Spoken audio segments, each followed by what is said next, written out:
La sabiduría que viene de arriba, ante todo es pura, y además es amante de la paz, comprensiva, dócil, llena de misericordia y buenas obras, constante, sincera.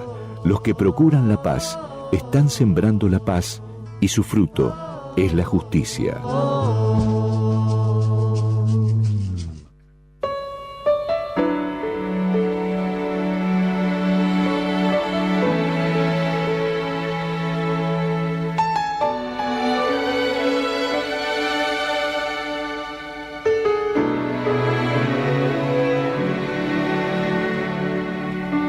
Entramos así al bloque formativo del programa en este ciclo sobre las quejas de la vida y la neurosis.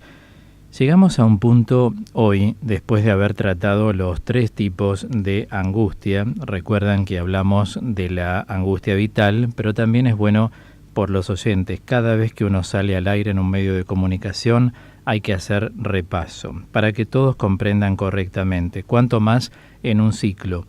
La angustia vital, la angustia mundana existencial, y también me referí desde el punto de vista analítico-filosófico a lo que llamamos la angustia intrapsíquica.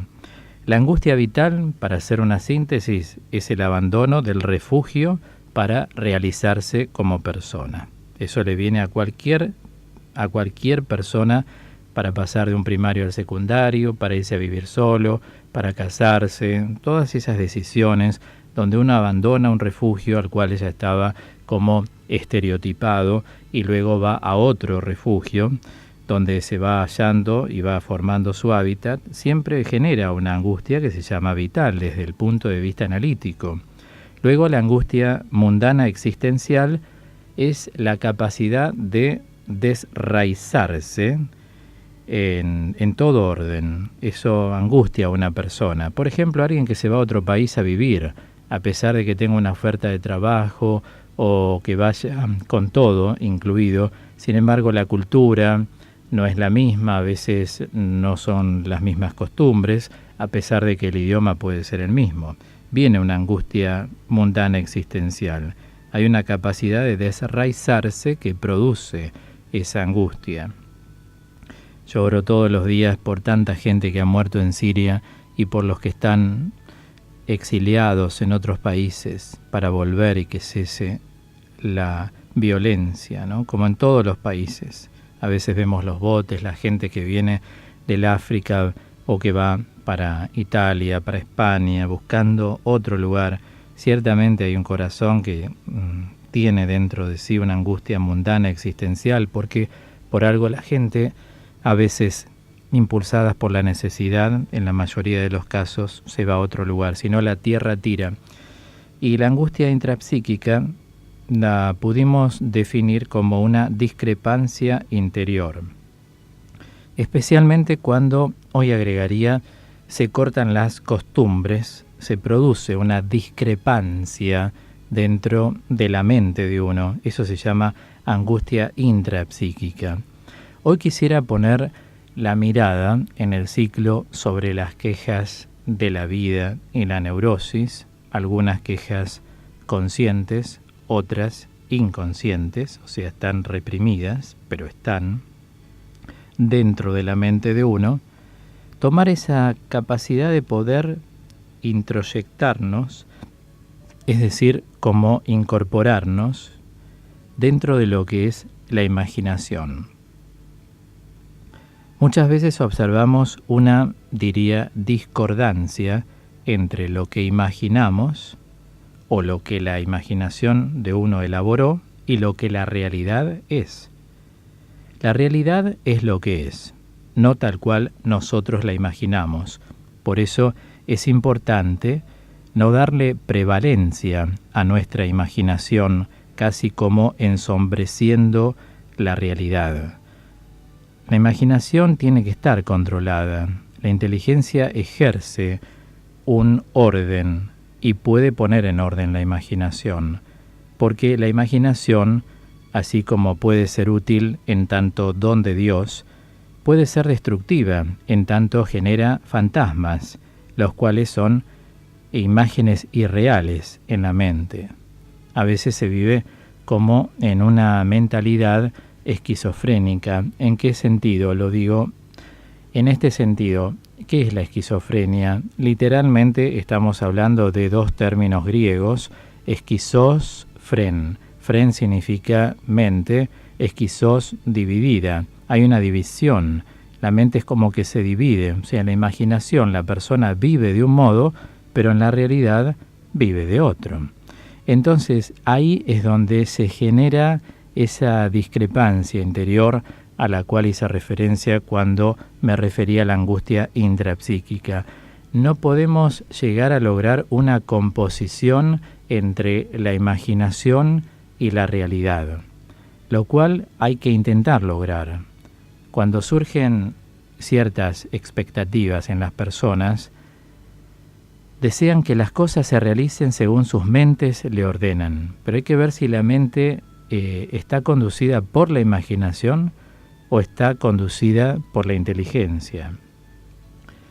Si la que tomó, digamos así, la orden de dirigir esas concreciones es la imaginación, conviene dejarla un poquito tranquila y decir, tomo los controles de la inteligencia, porque la inteligencia siempre va a apelar a la sensatez. En cambio, la imaginación puede apelar a cualquier tipo de desorden. No es bueno, o sea, la imaginación en primer lugar es uno de los 4 sentidos internos. ¿Los repasamos? Sentido común, imaginación, memoria y facultad cogitativa, que es la capacidad esta última de poder apreciar las cosas. Pero la imaginación, si bien es don de Dios, uno puede mal utilizarla. En ese sentido, es que cuando no está controlada por la inteligencia, Santa Teresa enseña que la imaginación es la loca de la casa. Es loca de la casa cuando predominan los fantasmas y cuando no condice con la realidad. El tema de la imaginación cuando no condice con la realidad es que cuando la persona después toma contacto con la realidad, se cae y se viene como un edificio que se desmorona. Por eso conviene evaluar si lo imaginado se adecua a la realidad o no se adecua a la realidad. Esto es lo que hoy quiero marcar de un modo muy, muy singular, porque me parece que es un tema central en lo que vamos tratando en el desarrollo. Siempre diría, tratemos de estar en consonancia con la realidad. La realidad es lo que es. Cuando en filosofía definimos qué es la verdad, hay una definición muy clásica, decimos es la adecuación de la inteligencia a la realidad.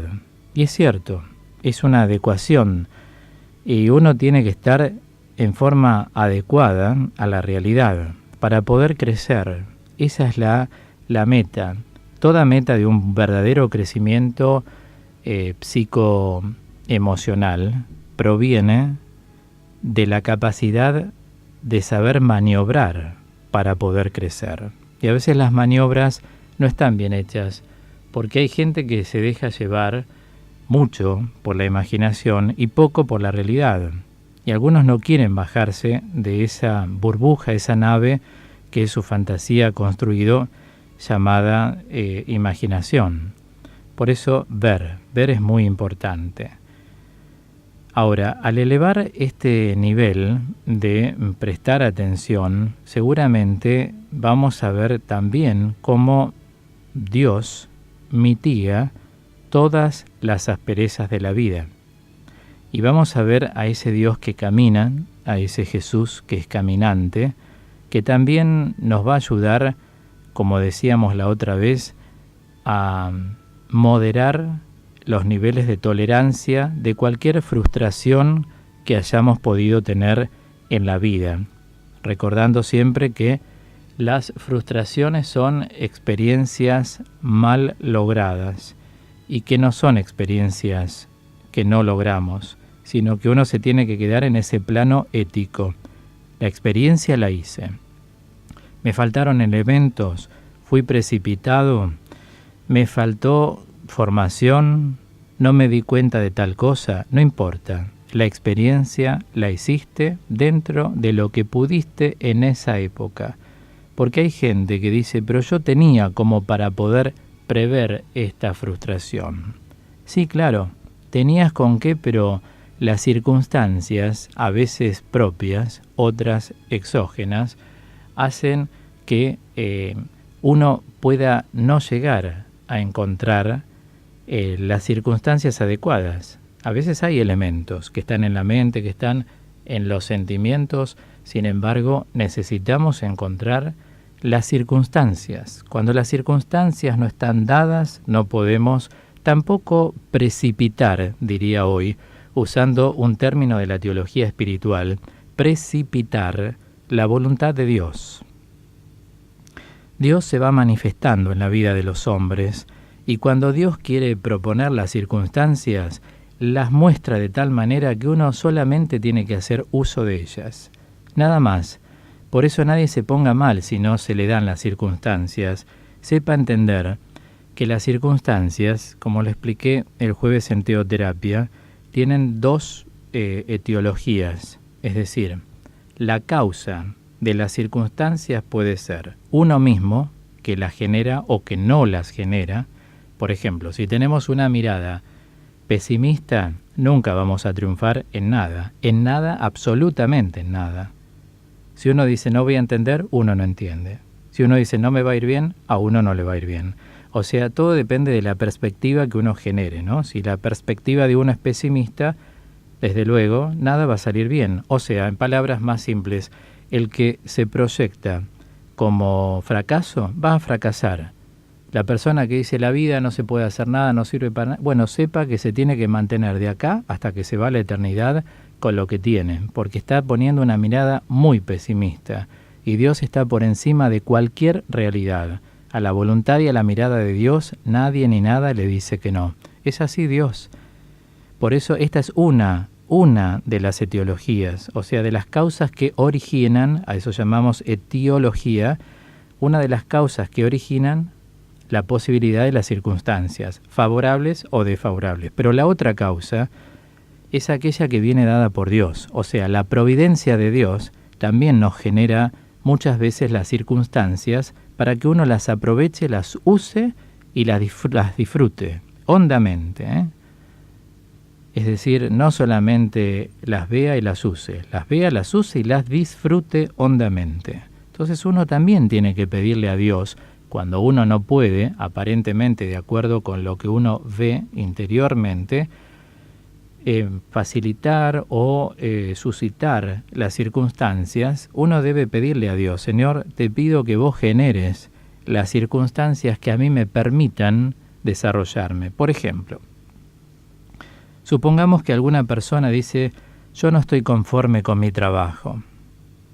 Bien, no calcule nada, déjele a Dios obrar. O sea, si uno empieza, yo tengo más de 35 años, ¿quién me va a tomar? Y yo, gente más joven que yo conozco, 20 y pico de años. Y yo no estudié nada, no pude estudiar a esta edad, no quiero estudiar. Y uno dice, pero todavía sos joven, podés estudiar, sí, pero no tengo ganas. Bueno, entonces tenés que saber que el futuro de tu vida va a ser este. Porque si no estudiás o si no te interesás en una ocupación, evidentemente la vida va a ser esta, salvo que ocurran como milagros, ¿no? Pero dentro de lo que está al alcance de lo manejable, lo que una persona puede llegar a manejar. Eso es lo manejable. Entonces, si vos no haces nada, las cosas solas no surgen, salvo que Dios te haga un milagro. Entonces, a veces hay gente que dice, tanto en un caso como en otro, no sé qué hacer, no sé cómo generar un nuevo prisma en mi vida, un prisma que es una perspectiva, una visión. Pídale a Dios, si uno no cuenta con elementos, ni tiene gente alrededor que nos pueden ayudar a elaborar un proyecto, pídale a Dios que Dios le presente las circunstancias. Dios es taumaturgo, o sea, es hacedor de milagros, por lo tanto también lo puede hacer, pero que esa no sea una postura quietista, es decir, bueno, yo como es así, yo le pido a Dios, si algo se tiene que dar, que Dios me lo ponga en el camino. No, eso no conviene. Yo lo oí mucho en el plano afectivo con la gente. Bueno, yo no salgo a buscar, si algo se tiene que dar, que se dé. No, ¿por qué obligamos a Dios a eso?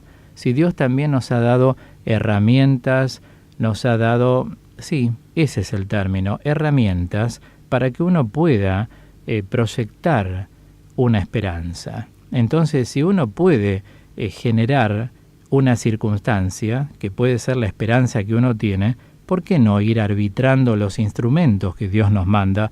Uno de esos instrumentos es la formación. Seguramente ustedes, escuchando lo que enseño, muchos de ustedes los pondrán en práctica y van generando para sus vidas, cada uno en su contexto particular, distintas posibilidades de crecimiento y de posibilidades de que se susciten las circunstancias.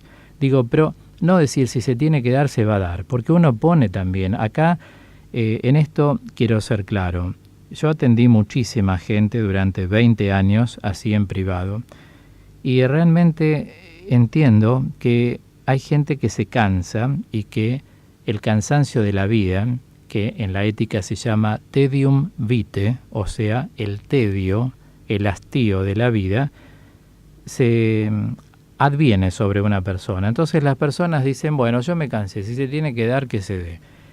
Y no creo que es tan así, realmente no. Ahora sí dicen, yo le estoy pidiendo a Dios que esto lo genere, bueno, ahí ya podría dar otra opinión, simplemente una opinión, uno no es quien para decidir sobre una persona, pero sí, desde la formación estamos llamados a enseñar. Entonces, creo que en ese caso, si uno le está pidiendo a Dios y realmente se está ocupando de una necesidad que tiene en su interior, por ejemplo, la soledad, o por ejemplo, la falta de cariño, puntos suspensivos, está bien que se lo pida a Dios.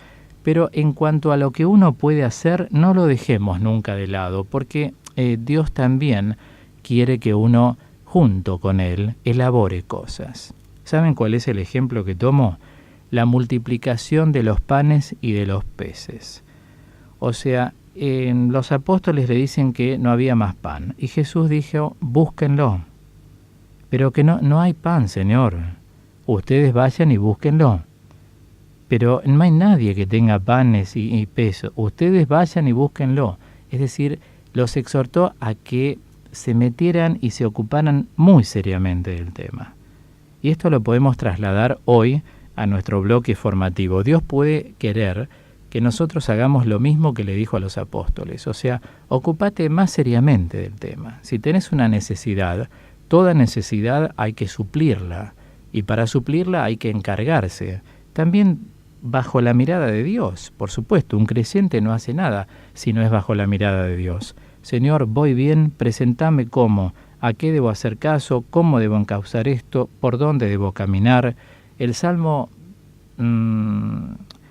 37, diría, estaba pensando, ese es ideal para esto.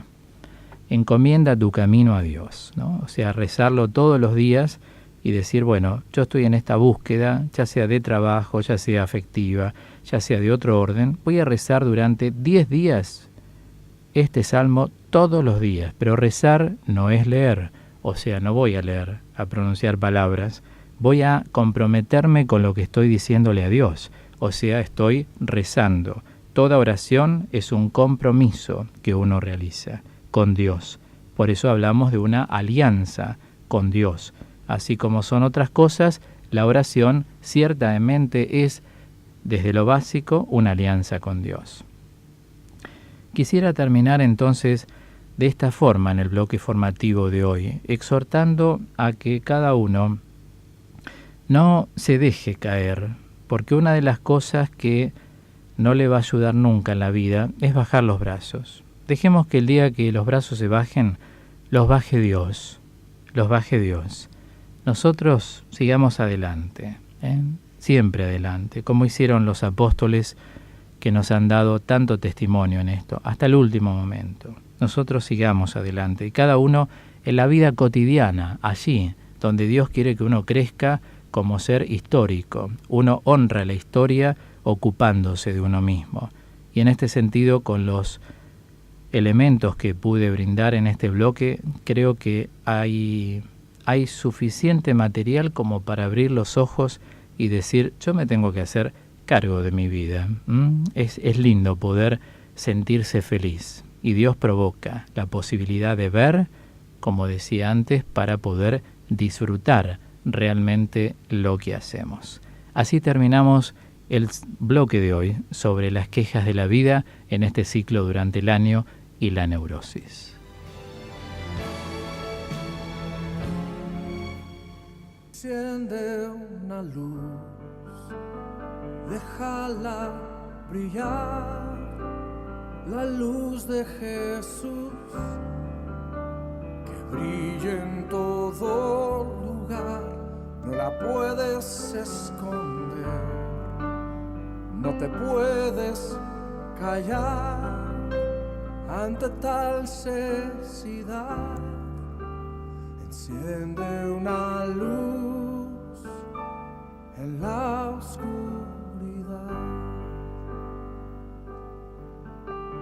Dice Romanos capítulo 10, verso 14. ¿Cómo pues invocarán a aquel en el cual no han creído? ¿Y cómo creerán en aquel de quien no han oído? ¿Y cómo oirán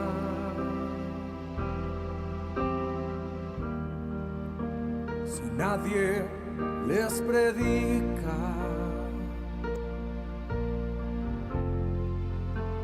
Hermosos son los pies de los que anuncian la paz, las buenas nuevas de Jesús.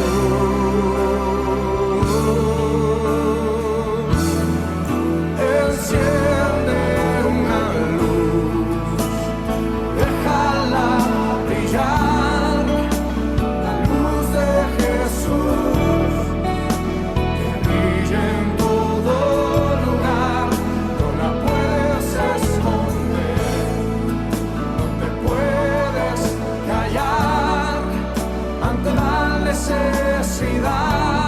Enciende una luz en la oscuridad.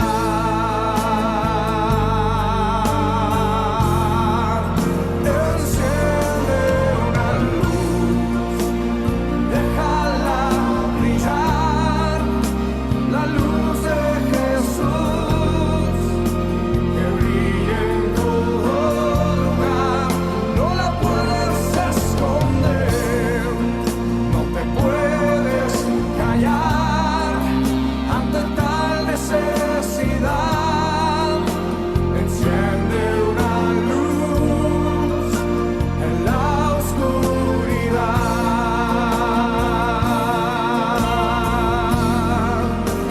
Enciende una luz, déjala brillar, la luz de Jesús, que brille en todo lugar, no la puedes esconder, no te puedes callar ante tal necesidad. Enciende una luz en la oscuridad. Enciende una luz y déjala brillar, la luz de Jesús, que brille en todo lugar, no la puedes esconder, no te puedes callar ante tal necesidad. Enciende una luz en la oscuridad. Jesucristo dijo: por tanto, id y haced discípulos a las naciones, bautizándolos en el nombre del Padre y del Hijo y del Espíritu Santo, enseñándoles que guarden todas las cosas que os he mandado. Y he aquí que yo estoy con vosotros todos los días hasta el fin del mundo. Amén. Enciende una